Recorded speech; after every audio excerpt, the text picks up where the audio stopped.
You made two of my all-time favorite movies. Right. The Watchmen, which I fucking love, awesome. and 300. Okay, awesome. Those are, if I have like a top 20 list. I've never like formally put together a top 20 list, but those are in there. Oh, that's cool. Sure. Well, first of all, I appreciate that because, 300 was a complete labor of love and an insane, 300 was, I was a Frank Miller fan for a long time, right? And I thought I would do Dark Knight Returns, frankly. That was the movie I wanted. I still want to do it. I always tell everyone, like, Dark Knight Returns.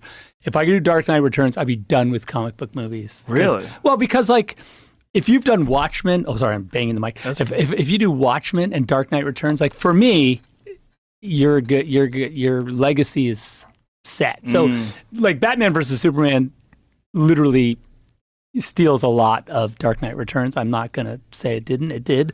But it's still not Dark Knight Returns. So I think that's still out there. But I always, for a long time, I had 300, like, on my coffee table at my house when I was making TV commercials, and I'd have my friends over. I'd be like, I'm going to make this one day. It's going to look exactly like this comic book. And they'd be like, yeah, you're sure it is. And I was having a general meeting with Gianni Nunari, who was one of the producers, and he was asking me about what I like. And he had that graphic novel in his office, like on his table. And I went, well, okay, you know what? If I could do anything, that book right there, I would make that. And he goes, well, what do you mean? How would you make it? And I literally just opened it up and I go, we'd film this.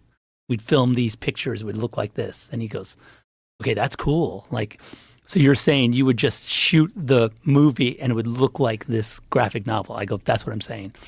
And I think, and that's what, but at the time we couldn't sell it. We tried, we went around town with it. We tried to, we went to all the studios.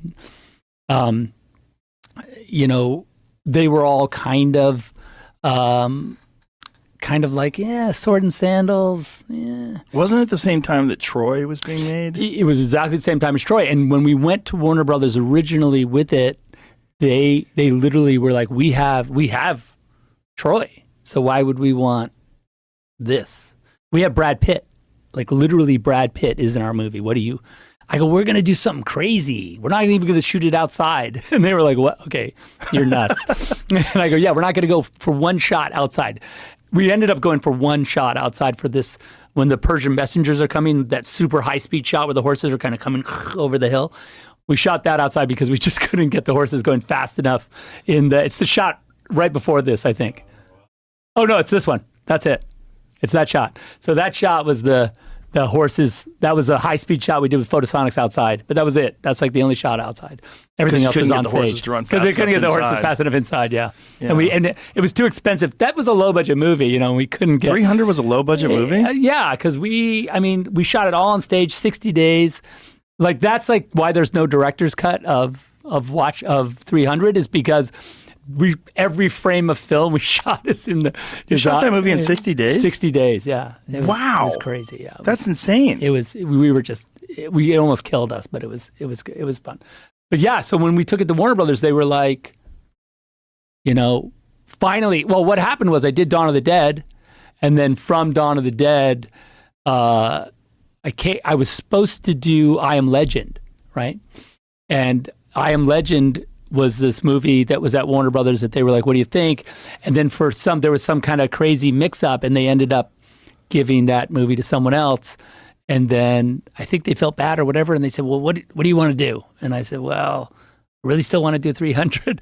And so we shot that test shot. I think it's on the DVD. There's a test shot we did, and they said, okay, if you can make the movie look like that, go do it.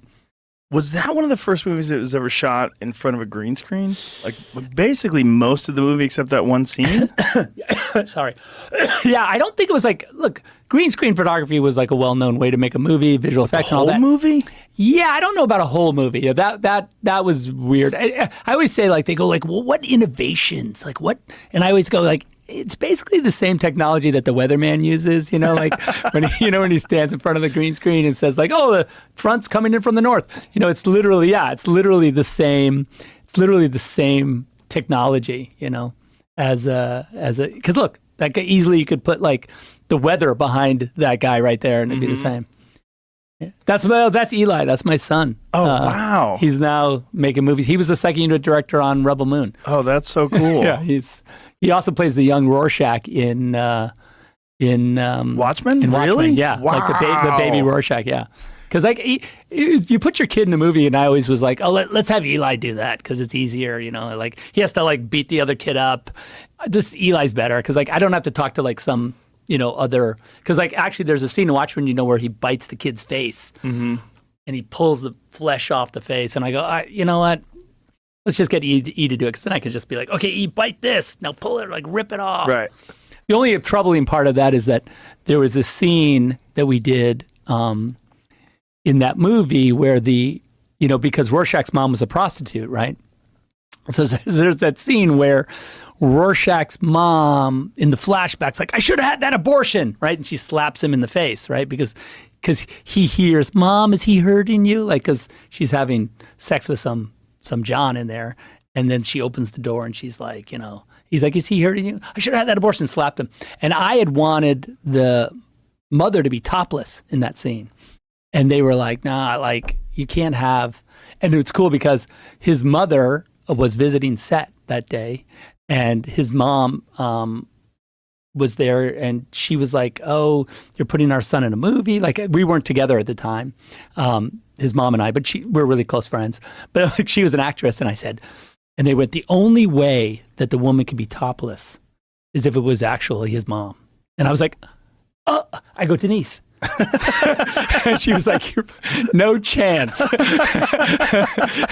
Imagine asking your ex-wife to play a terrible prostitute who slaps their son and says, I wish I had an abortion. Holy shit. I go, come on, it's for the drama. It's not like, oh my God. I know. And she was like, you were insane. And I was like, come on, it would have been awesome. It's at least slightly insane. Yeah, a little bit. But that would be the only way to do it. Yeah. Could you It was a CGI loophole. boobs on her? Yeah, that's cool. At the time, probably. Now I think we could. Now I think we could have. Yeah, I think we could have. If I'd wanted to do it now, I think that's how you would do it. You do it like with like some sort of chest rig, and they would paint them out and then redo the boobs. That's a good idea, actually. How much? I'll go back in. How much of any CGI was used on their bodies in 300?